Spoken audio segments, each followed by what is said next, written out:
اگه باتری گوشیت الکی خالی میشه، این ویدیو زندگی گوشی رو عوض میکنه.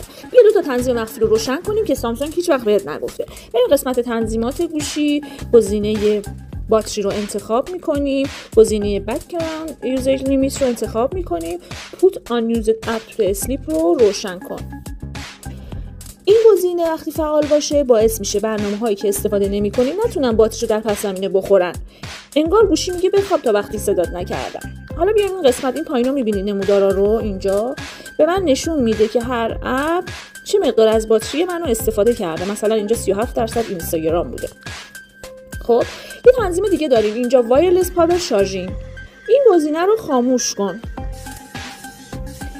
چرا؟ چون این حالت گوشی رو داغ میکنه و داغ شدن مساویه با نابودی باتری. با خاموش کردنش هم باتری بیشتر عمر میکنه، هم گوشی خنک میمونه. همین دو حرکت ساده مصرف باتری تو نصف میکنه.